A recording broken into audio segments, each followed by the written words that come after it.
Ladies and gentlemen, welcome back to the new series of Dr. D. What do you do? What's your day-to-day? You don't want to know my day-to-day. I do. You want to know my What's your background? qualification? Well, yeah, a little bit of that.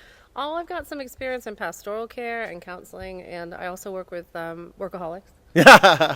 Well, it helps to have insider information. My master's degree is in member care, which member care is the psychosocial well-being of cross-cultural workers. I understood all of those words. The psychocultural... psychosocial and spiritual. The holistic care of cross-cultural workers. Okay. I'm a fairly psychosocial. In community, we see a lot of brokenness, right? Mm-hmm. Yeah, people are drawn to community because of their brokenness. Often leaders get burnt out because they don't do what's called self-care. So it starts at the top. I'm really a believer in demonstrational leadership, and that's a new one. Hashtag demonstrational leadership. You heard it here first on the couch with Dr. Lead by D. example. Yeah. Well, here's some self-care to get us started. So I've just got the old Ferrero Rocher. So you can't actually eat it whilst we're talking because that'll distract everyone. Save this for later. But it's the thought that counts. And we've called this whole series "Breathe," which I know that I was taught breathing exercises as a musician and as a singer. Yeah. Because having control of your breath actually helps you have control of the note that you're singing or playing or whatever. Yeah. So I've always found a fairly simple analogy there. What does breathe mean to you? Immediately, I think this is going to be ridiculous. Always. We love ridiculous. No, I'm just thinking of I've got 2 grandchildren on the way, and they're going through prenatal classes and the whole Lamaze breathing to help you get through the pain. What's the correlation from the physical to the spiritual for you? Well, I would never go straight to the spiritual because I think that's the deeper part of us. We have what's known as stress hormones, cortisol, and it has to be aerobic exercise, which is about breathing and strengthening the cardiovascular. Helps us to burn off those negative or those toxic hormones that our body produces because of stress. It's interesting. Your favorite, Psalm 23 is one that obviously you go back to. What is it that draws you to that psalm? So it encapsulates so much. It encapsulates broken relationships. It encapsulates, the whole presence of my enemies thing. It talks about our need to follow and have somebody to follow, and that we know that somebody cares for us because he loves us and stuff like that. So we are loved and accepted as we are. It's a psalm of peace to me, but it's learning to be still and peaceful in the less than ideal.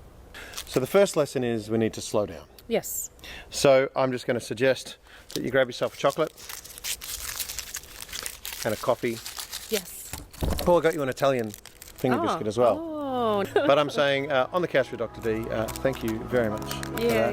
Let's slow down together, shall we? And, we don't have to clink it? Oh, cheers. God bless you all.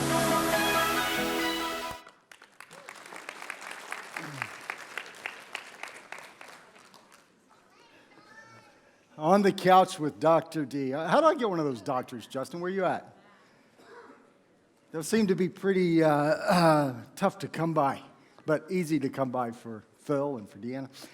Welcome, everyone. My name's Stan. I'm the lead pastor here. And just to give you a bit of forewarning, at the end of the service today, we're actually going to take up another offering. And that offering is going to be to give to the bushfire relief effort. The Baptist Union Victoria has set up a system to be able to provide relief, free hay and things like that for the livestock, but also other relief issues. So at the end of the service, we're going to take up that offering, so you can be thinking about that as we progress through the message today. Last year, Deanna, Dr. D, bought me an Apple Watch for my birthday. And I wasn't sure I really wanted an Apple Watch, and my son actually made fun of it because I'm old and I can't see, and you got text messages on your wrist and things like that. So it's like, why would I want that? So he bought me a magnifying glass to carry around to look at my Apple Watch. Well, my Apple Watch does some pretty cool and neat things. Some of them are great. Some of them are just annoying. And one of the ones I'm still trying to figure out is that several times a day, my watch goes off and it tells me to breathe.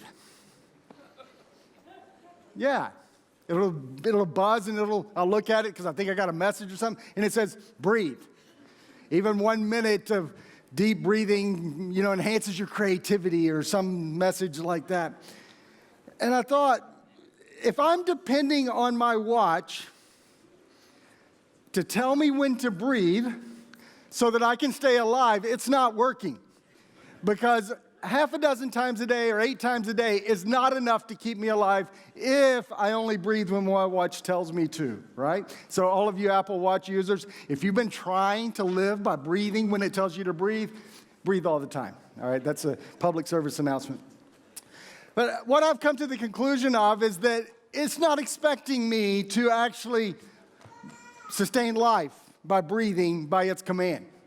That it's actually telling me that at intervals of time each day, I need to stop for a minute.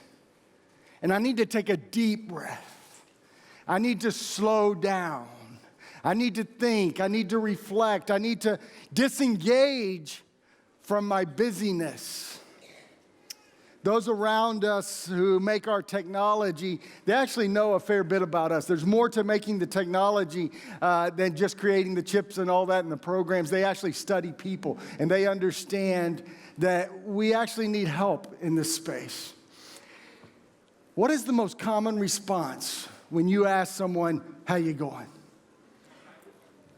Okay, fine, but it's usually fine, but busy. Busy.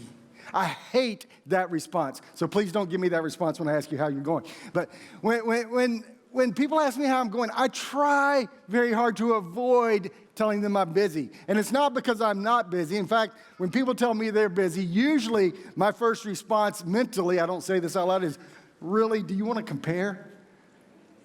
But we're all busy. I don't want to be characterized by that, though, so I try to avoid that. As I said, we're all busy, but busy doesn't discriminate based on age, doesn't discriminate based on gender, doesn't discriminate based on ethnicity or stage of life. Students are busy. Ask them. Young parents are busy. Young parents back there, you busy? In the family room, you busy? Yeah? Retirees are busy planning their next holiday, working on the caravan. Right?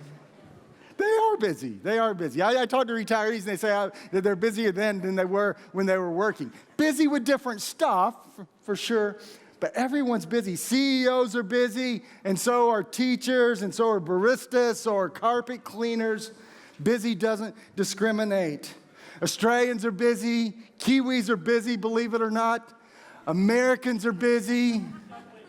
Kenyans are busy. Indians are busy. We're all busy. And did you know that some of those people that are busy, that are in this room, Indians, Kenyans, and other ethnicities, did you know that that was actually a new thing to them when they came here? They were busy in their home country, but it looks very different in Western society. In Western society, honestly, a lot of people that have immigrated here are traumatized by the pace of life and by the way we go about life, like we're one-armed paper hangers or whatever. And it's a very cultural thing, and we need to understand that even as a church and in our multicultural community, we need to realize that when we are brushing past people and we're not taking time to engage with people in meaningful conversation and things like that, that actually culturally, we are probably frustrating some people. Remember that when you're out in the welcome space having a coffee later. Before we get too far into this, I need to make a couple of disclaimers because, see, the problem isn't that we're busy. Jesus was busy. The problem isn't when we get too busy that we are in a perpetual state of hurry. And the disclaimers I need to make about that are that sometimes we do need to hurry a little bit because I've got this friend, a couple friends, Nicole and Brett, and they usually watch on the YouTube channel the messages because sometimes it's difficult to get here, family and all that kind of stuff. Anyway, Brett and Nicole had a baby almost 2 years ago in the foyer of the hospital. Brett needed to hurry just a little bit more when it was time, right? So if you're pregnant and the contractions are like a minute apart, start hurrying a little bit, okay? So that's a disclaimer. That's giving you permission to hurry. Also, you could hurry if you have a 3-year-old and they're about to put their hand on a hot burner, hurry to rescue them from that.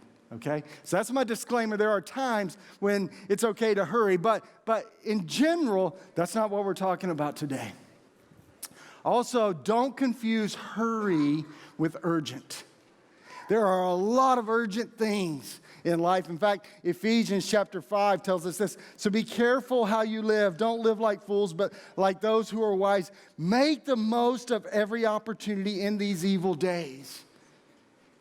There is an urgency about people who don't know Jesus and their eternal condition. That's urgent, but that doesn't mean the same thing as hurry. In fact, when we try to hurry to convince people they need to come to Jesus, a lot of times that doesn't end well. We need to build relationship. We need to journey in life with people before we tell them about Jesus, before we express our urgent condition about their needs. So that's a couple disclaimers. But hurry, let me define it for you this morning. Looked at several definitions and pulled this together. Hurry is defined as excessive haste or a state of urgency. Keyword, excessive. A state of frantic effort one falls into in response to inadequacy, fear, and guilt. Wow, there's so many messages just in that one statement right there. We hurry because we're afraid. We hurry because we feel guilty. We hurry because we feel like we're inadequate and we have to make up for our inadequacies by doing things faster so that we can get more done. Do you realize that we hurry and it's all about us and making ourselves feel better or look better? You see that in that definition? Cardiologist Meyer Friedman defined hurry as a sickness.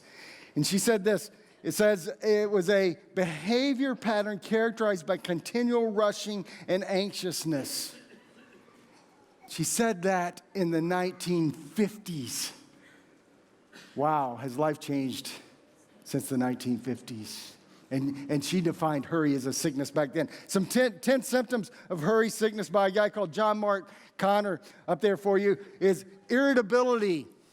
Any irritable people here? Maybe it's because you're hurrying. Hypersensitivity. Maybe you're on edge. Every time someone says something, you're overanalyzing it and you're taking offense. Restlessness, workaholism, slippage of spiritual disciplines. The hurry sickness causes us not to do those things because we're in a hurry. We got to do more. Emotional numbness, being disconnected from people, out of order priorities, lack of care for your body, escapist behaviors, and that's a long list of things that could go there, whether they're addictions or whether they just lead to isolation. How does that list make you feel right now? Tired? Convicted? Let me encourage you, first and foremost, do not let that list make you feel guilty. We are all infected with this hurry sickness. That's the culture we live in. That's the society we live in. But this is a spiritual issue. And when I think about our busyness, my mind immediately goes to the account where Jesus and his disciples were traveling to Jerusalem, and they stopped off at a friend's house called Martha. And Martha was busy preparing a meal for everybody. All right, it's going to be a big do. And Mary, her sister, was sitting in the lounge room with Jesus. Now, can anyone relate to this? We've just had Christmas and holidays, and anybody, you were in the kitchen frantically preparing the meals and all of that, and then there was that person who was just sitting in the lounge room doing nothing. Can anyone relate to that? And if you can't identify that person that wasn't doing anything, guess what? Yeah. There's a good chance you're that person. But we love you anyway. And Jesus actually loves you because Martha got frustrated and she finally had to say something about it. She was so frustrated with Mary just sitting there. She went and told Jesus, okay? She's pulling rank all the way to the top. She's not saying, Mary, could I see you in the kitchen so we can have a chat? She's like, Jesus, tell her to help me. Jesus said this, my dear Martha, you are worried and upset over all these details. There is only one thing worth being concerned about. Mary has discovered it, and it will not be taken away from her. You know, I think Jesus today would say to our whole culture, our whole society, you are worried and upset over all these details and you're missing the main point. I really believe Jesus would communicate that to us today. John Ortberg said it like this: for many of us, talking about believers, the great danger is not that we will renounce our faith. It's that we will become so distracted and rushed and preoccupied that we will settle for a mediocre version of it. Does that resonate with anyone? Do you ever wonder and think, wow, is this all there is to this faith life and this Jesus journey? Maybe we're settling for a mediocre version, which seems very inconsistent to me to Jesus' words in Matthew chapter 11, where he said this: come to me, all of you who are weary and carry heavy burdens, and I will give you rest. Take my yoke upon you. Let me teach you, because I am humble and gentle at heart, and you will find rest for your souls. For my yoke is easy to bear, and the burden I give you is light. Rest, easy, light. Does that characterize anyone here? Do you feel that way? I have to admit, most of the time, that's not me. Rest, easy, light. Thus, the series, Breathe. The inspiration for this series came when the last time I took a holiday. And when I take a holiday, time off to rest and reflect and relax a little bit, I read a lot. Sometimes 3, 4, 5, 6 books in a week. And when I was reading, 3 different authors this year that I read, well, last year that I read, referenced something that a philosopher called Dallas Willard said. And 2 of these three authors, Carey Nieuwhof and John Ortberg, had both spent time with Dallas Willard, and they both asked him the same question. Now, Dallas Willard was famous for spiritual formation. That was his field of study and understanding. He said, what do I need to do to maintain my spiritual life? His answer was to ruthlessly eliminate hurry from your life. John Ortberg shares that after he said that, he wrote it down, and then he looked up, okay, next. And Dallas Willard said, that's it. Ruthlessly eliminate hurry from your life. Dallas Willard is known for saying, hurry is the greatest enemy of spiritual life. Now, that's a really strong statement. If I were to ask you, before I just told you that, what is the greatest enemy to spiritual life in Melbourne or in our community? I doubt anyone in the building would have said, hurry is the greatest enemy to spiritual life. We would have started talking about any number sort of things that we're not going to make the list right now because they're not be offensive and things. But we wouldn't have said hurry because that's not where our mind goes. We don't see that as necessarily a spiritual thing. There's a really smart guy called Michael Zigarelli who was at a university and did a doctorate study on obstacles to growth. And he surveyed Christians across the globe, and he identified these things about busyness. He said busyness was a major distraction from spiritual life, and it works like this.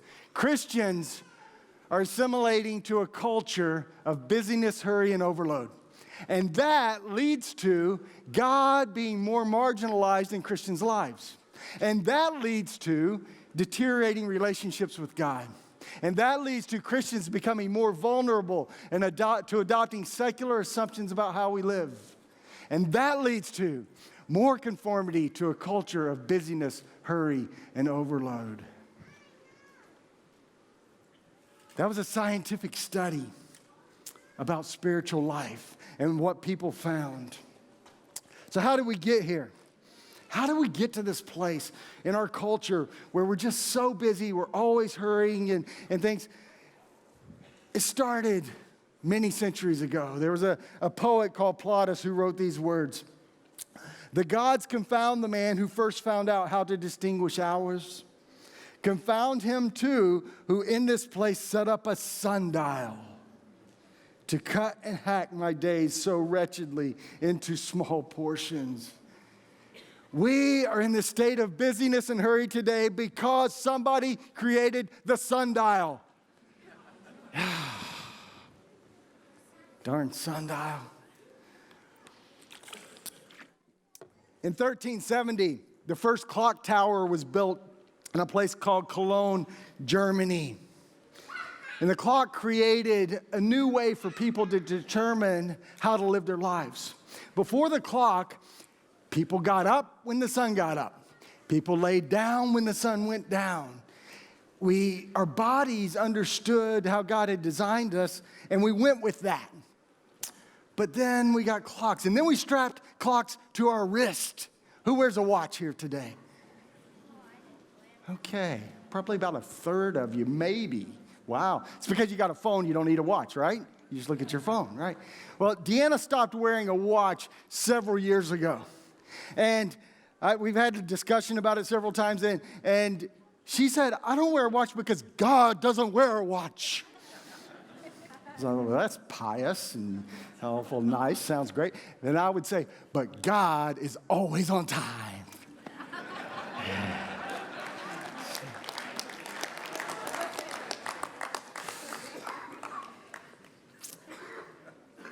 In 1879, another game changer by a guy called Thomas Edison. He invented the light globe. And that allowed people to keep doing stuff beyond sunset. Did you know before the light globe was invented, the average person slept 11 hours a night? Yeah. Teenagers, young adults, where you at? Yeah, you would have loved it back then before we had light. Globes. We had light when God said there was light. Anyway, 11 hours. Now the average, if people are blessed, they get about 7. Life looked much different even just 100 years ago. People walked pretty much everywhere. If you were cold in your house, you actually had to start a fire. And to start a fire, you had to go out into the woods and you had to chop down a tree. You had to drag the tree back to your house. Then you had to chop it up into little bits. And then you had to put it in there. Then you had to make a fire with your bare hands. And then you're already warm, so you didn't need a fire. Today, you got to get up out of your chair and go hit the up button or the down button on the thermostat. And for some of us, we don't even have to do that. If you got a smart house, you do it from your smartphone. Wow, life has changed, hasn't it? 2007. You know what happened in 2007? That smartphone I was talking about, that was the first iPhone came out in 2007. Facebook and Twitter came out about the same time. And life has never been the same again. Your average iPhone user, you know how many times a day they touch their phone? 2,617. That's the average user. You guys, millennials, you touch your iPhones 5,400 times a day. Wow. When I read those statistics, I thought about myself and I thought, wow, what if I thought about God as often as I touched my phone? It's like, wow, that was convicting. There was a lady called Tristan Harris, a guy called Tristan Harris. Get this job title. He worked for Google, and his job title was Design Ethicist and Product Philosopher. Okay? So those of you who still don't know what you want to be when you grow up, there's another thing to add to the list. He started a nonprofit organization with one goal. He said his goal was to advocate for a Hippocratic oath for software designers because everything is intentionally designed for distraction and addiction. Did you get that? Everything is intentionally designed for distraction and addiction. There's lots of stats and stories about people in that industry revealing that the intent of the industry, the social media industry and the electronics industry, is to grab our attention, because when they grab our attention, they get our time, and when they get our time, they can get, guess what? Our money. It's all about the money in the end. You know what they principally understand? They understand something Jesus taught. And I love this when the world inadvertently reveals they believe something Jesus taught or understand something Jesus taught. Matthew 6, he says, wherever your treasure is, there the desires of your heart will be also. They understood this. I paraphrase this. What you pay attention to is the person you become. Because when your treasure's there, your heart's going to be there, that's who you're going to become. In the 1960s, it was predicted that your average worker would only work 22 hours per week because of technological advances. Anybody only work 22 hours a week by choice? What happened was the technology got better, and we got better at doing stuff, and we could do a lot more, and it made life easier and simpler, right? No. The expectations went up. Because we could do more, then we did do more, and we added more things to our to-do list. Because we can. See, expectations have changed. Because our capacity expanded. When I message you, and 5 minutes later you haven't responded, I'm annoyed with you. Because my device actually even tells me you've already seen my message. Oh! How rude. Now, we're not here to bemoan technology or progress or even determine does the good outweigh the bad. The reality is that is the world that we live in. So what we need to wrestle with is the question, how do we live life amidst the chaos and stay healthy? Let's go back to Jesus' words in Matthew 11. It says this, Jesus said, come to me, all of you who are weary and carry heavy burdens, and I will give you rest. All of you who are weary and carry heavy burdens. Is that anyone here? Is that not everyone here? We carry heavy burdens. He says, come to me, I'll give you rest. That's what we need. That's what we're looking for. Give it to me now, would be my response. But then Jesus' next words almost seem to contradict what he just said. Because he says in verse 29, take my yoke upon you. Let me teach you, because I am humble and gentle at heart, and you will find rest for your souls. He's saying, promising that again there. For my yoke is easy to bear, and the burden I give you is light. He says, take my yoke upon you. Who knows what a yoke is? Any farmers, right? A yoke is an instrument for working. I don't know about you, but as a busy, hurried person, I don't feel like I need more work to do. And Jesus is saying, take my yoke upon you. Okay, that means you have more work for me. Actually, I think I need a holiday, not more work. But Jesus says, take my yoke upon you. So hurried, frazzled, busy people need to take on more work. Believing that Jesus really meant it when he said, come to me and I'm going to give you rest, I thought, okay, he's got to mean something different here. So what did he mean when he says, take my yoke upon you? What he means here, he's saying, my yoke is a new way of life.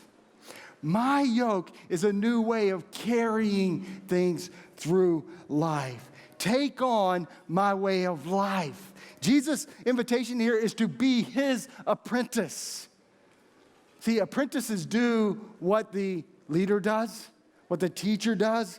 And Jesus says here, let me teach you. I'm humble. I'm gentle. See, Jesus was practicing demonstrational leadership before it was a thing today, right? You heard that in the video earlier, right? You missed that completely. They missed it. They missed it, Justin.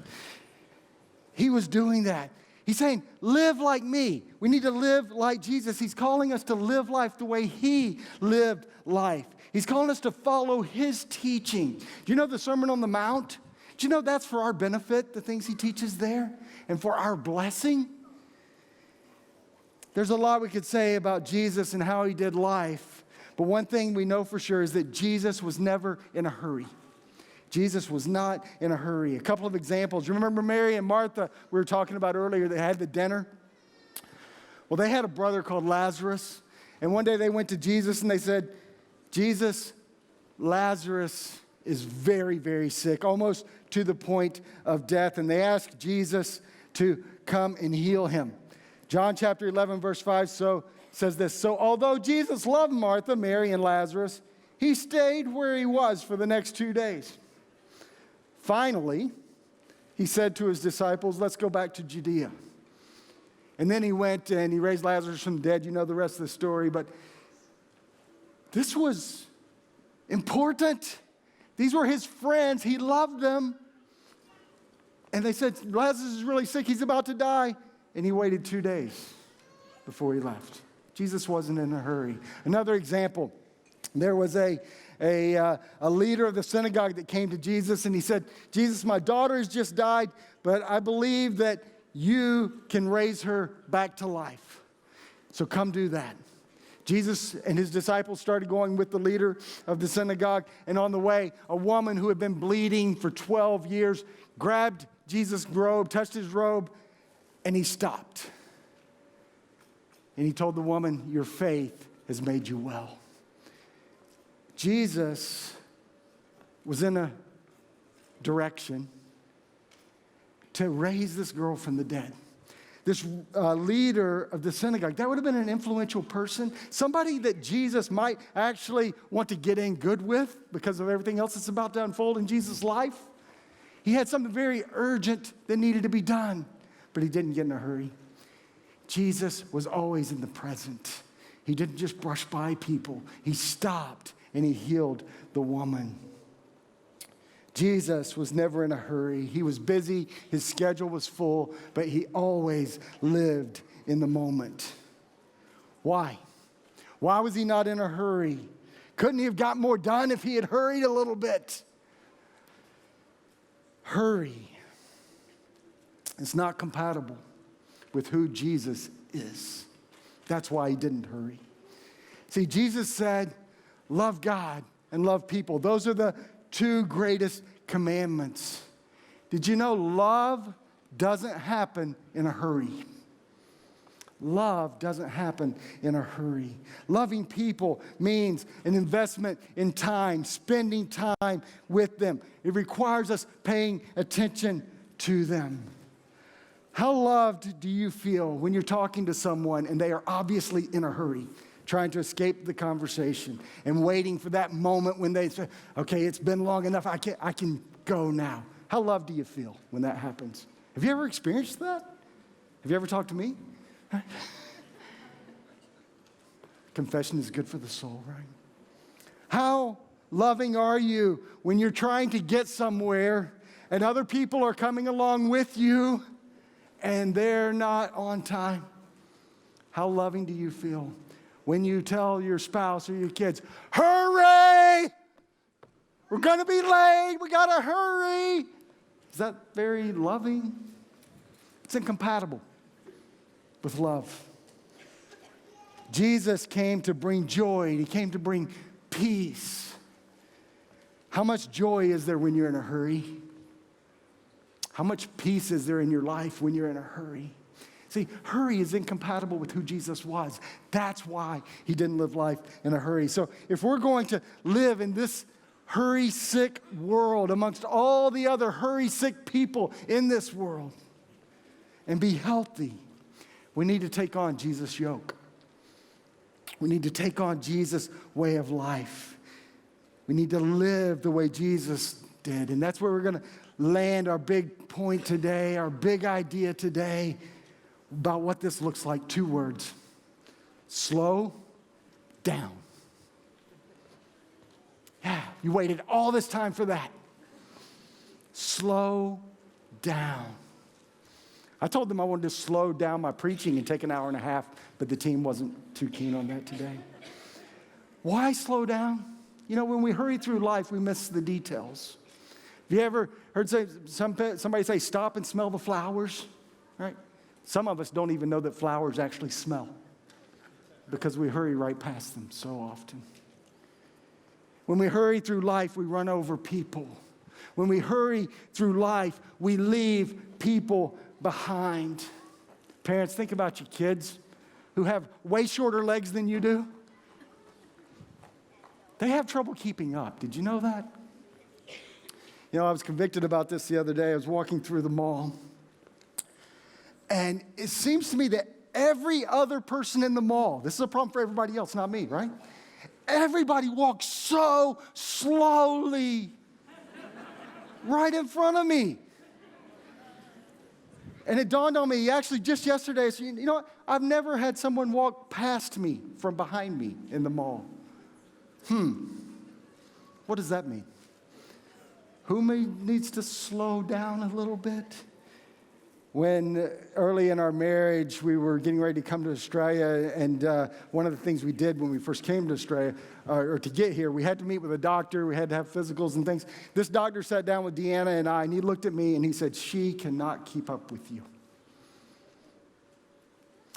And that was not a derogatory statement about Deanna. He was telling me, slow down. Appreciate that other people around you can't keep up with you. And it's not because I'm great and wonderful. It's because I need to slow down. Yeah, maybe this message is just for me today. I don't know. When we hurry through life, we devalue people. When we hurry through life, we make mistakes. When we hurry through life, we make ourselves and others tired. When we hurry through life, we're not expressing or experiencing love, joy, and peace, because those are incompatible with hurry. It's a spiritual thing. John Ortberg said this, that slowing has been labeled as a spiritual discipline. He said this about slowing. Slowing is the cultivating patience by deliberately choosing to place ourselves in positions where we simply have to wait. Did you read that? Deliberately putting yourself in a position where you have to wait. Who is this Ortberg guy? Oh my goodness. You know what he's calling us to do there? It's very countercultural. Yes? We don't want to wait fast everything. But didn't we just establish that the busyness and hurry of life, of our culture, is not a good thing? Maybe we need to live counterculturally, choosing to wait. How can we embrace that idea? I'm going to give you a few practical suggestions, very practical things. You're going to say, these aren't spiritual. Yes, they are, because slowing down is spiritual. First one, drive in the slow lane intentionally.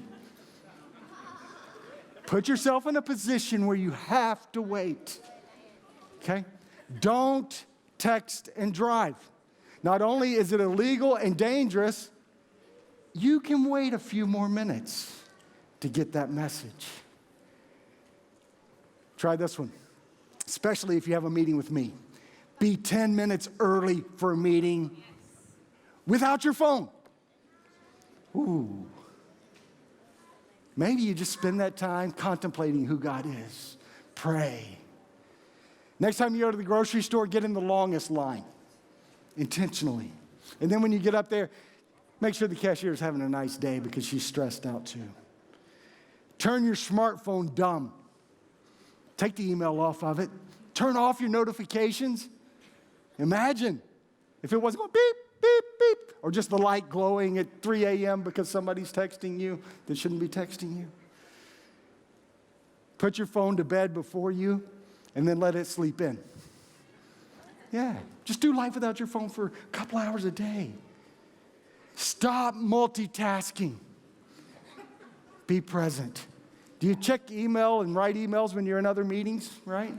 Yeah, yes, yes, yes. We all do. During the message? Oh. Oh. Actually, people have texted me during messages before. Stop it. Be present in the moment. Be present where you are with the people that are there in front of you. It values them. Walk places slowly. And the last one, cook your own food and eat it in. No Uber Eats. Just try this. Try this just a few times a week, doing these things. Now, I know you because I know me, and there's going to be two major obstacles to this actually happening. First one is FOMO, fear of missing out. Because if we slow down, we are actually going to miss out on some things. That needs to be okay. That's one. The second one, and this is the one I own, it's called if I don't, it won't.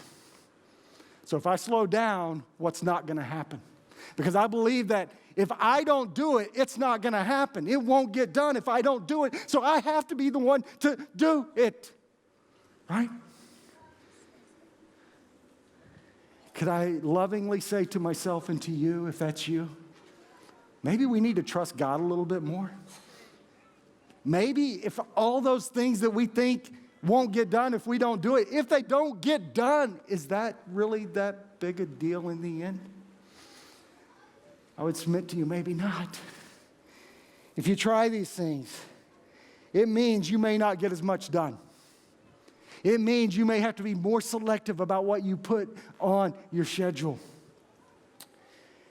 You may have to say no to some things. But is that a bad thing? More about this in the coming weeks. But I want to invite you today to join me in the effort to slow down. Will you do that with me? And will you ask me if I'm doing it? No, you don't have to do that. No. You know, I'm going to ask the band to come join me again. One thing I have found in my own life that causes me to slow down is a crisis. When something unexpected happened that creates a crisis in my life and there is no choice but to slow down. Family members, health, hospitalizations, things like that. In those moments, I realize just how important all that busyness was, because now I had no choice but to slow down, and life is going on without me. God is not depending on me to fix it all. Had to slow down because of crisis. There are people in our country right now and in our state right now who are faced with crisis that they didn't expect, didn't plan for. And they are probably pretty busy right now with the land and their homes and all that burning all around them, but they're different busy. All the things that were important to them a couple of months ago have shifted. Priorities have shifted because of the crisis. And we spent some time praying for them today and tried to focus on that, even like that Take Courage song, we sang it about Joshua, but it's also appropriate for those that are hopeless right now in this moment. But I want us to do something today very practical and tangible to help those people that are in a crisis, who have had to slow down in a lot of ways. I want us to slow down this moment and take up an offering for them. The Baptist Union of Victoria is pulling together all the partner churches, and they're providing relief funds to provide hay for the animals and other different relief things that are going to be needed over the coming months. And we're doing this today. We're also going to, on the last Sunday of the month, we're going to have a sausage sizzle out here and give you other opportunities to donate to help our brothers and sisters across this state who are in crisis right now. As we consider slowing down, let's slow down long enough to consider others and help them.